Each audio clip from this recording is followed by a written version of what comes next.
This video is about writing a book series, and it's another in my playlist of idea to publication for the Little Shop of Found Things. So stick around because I'm going to give you my top 3 tips for what to keep in mind when you're setting out to write a series, and I'll show you how I do it with my series. Okay?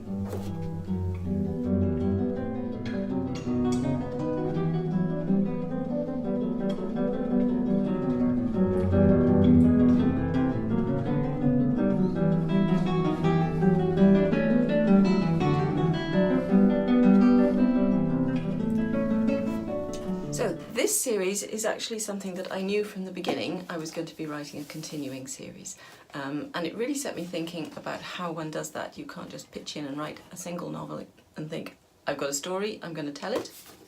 So I came up with these 3 tips for myself pretty much, but I'm going to share them with you because I'm like that. So I got 3 ideas of things that you can really use to help you when you're structuring your stories and thinking about how to write 3, 4, however many books you want without running out of story, without tying yourself in knots, without getting in a horrible tangle with plot, which is doable, but there are ways of getting out of it too. So I'm going to give you those 3 and stick around because then I might just give you a little bonus tip at the end as well. Okay, so this was book 1, The Little Shop of Found Things. This is my one remaining advanced reading copy, which I'm hanging on to because this is not coming out until October. Okay, book 1.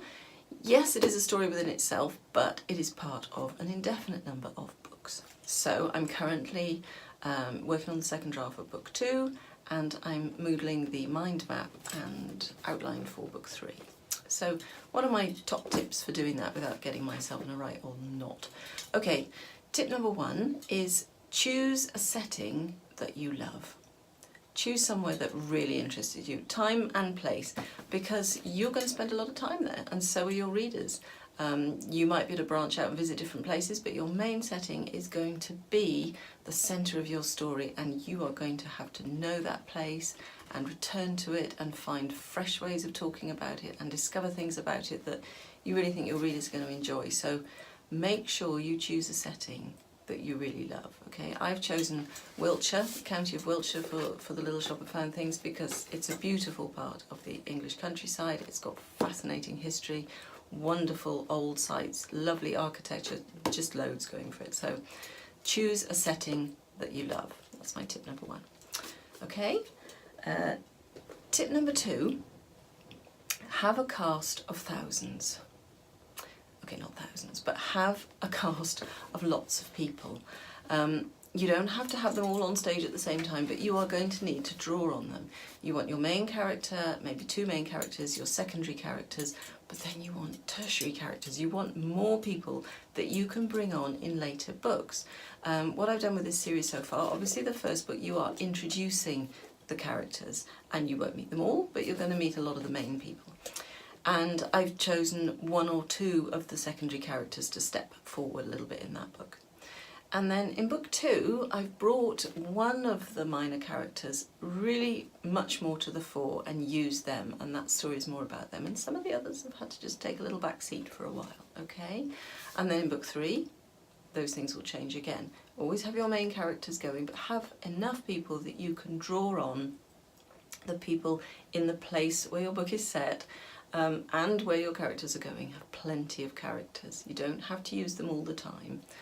You will introduce new characters with each book, but your core characters have got to be plentiful and useful and varied and colourful.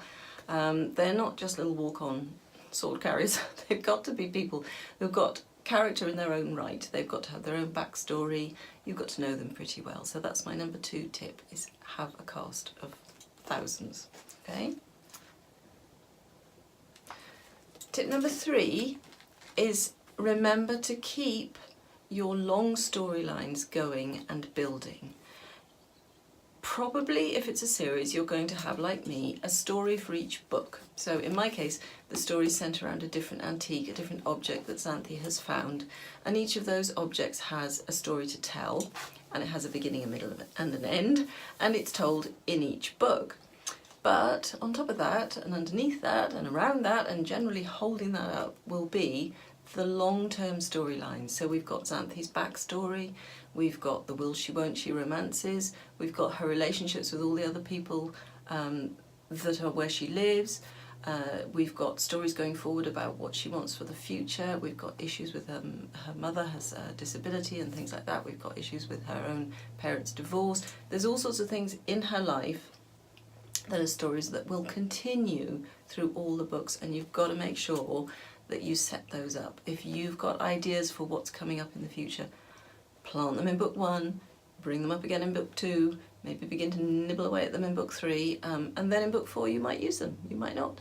But you've got to have plenty of those, and you've got to keep them going. Don't drop them and completely forget about them, because then it looks really weird if you pick them up in a later book. You'll get new ideas and you can add new story ideas, but you need, before the outset, I would say, to have at least 3 good storylines that are going to move through the whole series. And that story is really what is going to keep a lot of your readers coming back to find out how that continuing part of the story goes. The individual story for each book is a different aspect of your storytelling. It has a different appeal. So you're really doing 2 things. You're writing an episodic thing and you're writing something else that's going to go further.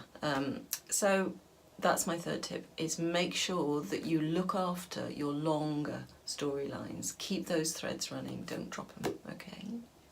And now I do have a 4th little tip for you, and we're going to come to that in a moment. I'll give you a few more pictures now of some of the research I've done for the Little Shop of Found Things. Let's have a look at that.